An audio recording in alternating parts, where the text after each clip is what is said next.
President Cyril Ramaphosa has finally signed the Basic Education Laws Amendment Bill, which is also known as the BELA Bill, which has unsettled some of the political parties. In this video, we'll look at the historical context of the education system in South Africa and how that is linked to the BELA Bill. Hi everyone, my name is Itumeleng Mpofu and welcome to Break It Down, a platform where we get to unravel some of the most complex social, economic and political issues, making them easy for people to understand.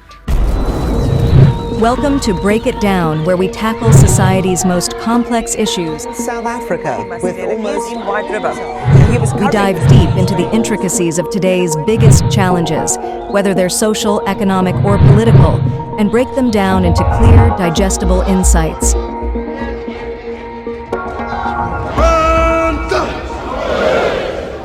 What is the BELA Bill? The BELA Bill is the Basic Education Laws Amendment Bill. It is an amendment to the sections of the already existing South African Schools Act of 1996. Let's backtrack for some context. During apartheid, the South African education system was largely exclusive and tailor-made to cater only for the white minority population. After the 1994 elections that marked democracy, the government had a mission of creating an education system that is inclusive in all aspects. As a result, the government introduced the South African Schools Act of 1996, which created a uniform system for the organizations, governance, and funding of schools across the country. This gave government the ultimate authority in schooling in the country, and also provided an opportunity for oversight in private schooling. Many years later, the government realizes that we now have new administrative challenges, and we haven't been able to fully realize the transformative agenda that was set in 1994. The government also realizes that there's been loopholes emanating from the South African Schools Act of 1996, and those loopholes have now been used to continually exclude the black majority. As a result, government has offered the amendments in the form of what they call the BELA Bill, which has been pissing off many white conservatives. What are the amendments? The bill has a total of 54 clauses. If there's a specific one that you'd like for us to cover, please add in the comment section. But let's look at the 5 major amendments. In the first amendment, which has been the bone of contention, is the school's admissions policy and the language of instruction will now be regulated nationally. At present, it is regulated by the school governing bodies. Now, the problem that has been identified that brought forth this amendment is that white-dominated schools have continued to be exclusive by using the language policy as the excuse, particularly in Afrikaans-speaking schools. You would find that a learner is excluded from a nearby school purely because the medium of instruction at that school is Afrikaans. The Democratic Alliance and its first and only cousin, the Freedom Front Plus, have come out swinging, threatening to exit the government of national unity if Cyril proceeds to sign the BELA Bill. And he has done so. The two parties argue that this is an attack on the Afrikaans language and seeks to annihilate the existence of the language.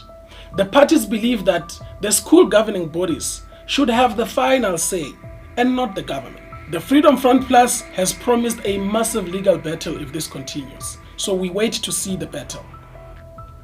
In the second amendment, homeschooling will now be regulated, and those that are being homeschooled must be registered and must also submit assessments to prove that they are actually being homeschooled. Critics to this change, which is often people who have been using the loophole to generate income by providing homeschooling services to make profit, they argue that this will bring about an administrative burden to both parents and the department. In the third amendment, Grade R has officially entered the WhatsApp group. Grade R is now recognized as a new compulsory school starting level for those who are at the age of 4 and 5 years old. For many years, the bundles of joy had been excluded from formal schooling. Their education was entrusted on anyone who could open an early childhood center, where in most cases they would spend their days sleeping and playing in the mud. The responsibility was initially entrusted on the Department of Social Development, with The new amendment, it means that early childhood development will now move towards the basic education department. Many studies have been conducted and they show that the gap that exists in the South African education system is mainly in the early childhood development of the child, which is largely neglected and ultimately producing adults who cannot read for comprehension. So the government hopes that this new intervention through the amendment on the bill will actually bridge this gap that exists. In the fourth amendment, corporal punishment will be backed by fines and possible jail time for those who administer it. Corporal punishment was officially prohibited in South Africa in 1997, but some teachers have continued to dish it out. In the BELA Bill, the definition of corporal punishment has now been expanded and reports will actually be taken serious. I would have hoped that the government would actually include ways to deal with unruly behavior in schools. We have seen learners who beat up their teachers, and those teachers are in no way capable or in a position to defend themselves. To simply just suspend a learner for unruly behavior is not an effective measure because it actually deprives them of education by taking them away from schooling for those few days that they are on suspension. So we hope that government will come out with a much more effective initiative to make sure that learners are not only suspended, but there's a way of dealing with the behavior. In the fifth amendment, parents who fail to ensure that their children are in school will face jail time. Parents can now be jailed for up to 12 months if their child is not in school. This refers to children from the age of 4, since grade R is now recognized as the official entry to schooling.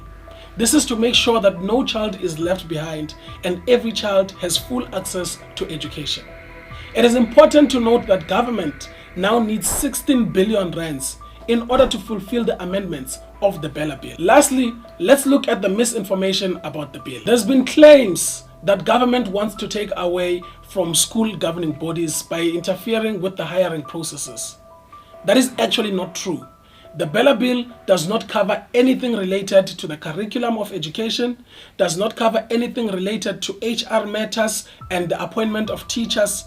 It does not cover anything that is related to the infrastructure of the schools. It does not take away powers from the SGB. It is simply responding to a challenge that didn't filter through properly in the democratic dispensation. If this was clear, type clear in the comment section. And if there's a specific amendment you feel that we didn't touch on and you'd like for us to cover, let us know in the comment section. And if you have any other topics that you'd like for us to break down, feel free to also add those in the comment section. Don't forget to subscribe and hit the notifications bell for more. Done.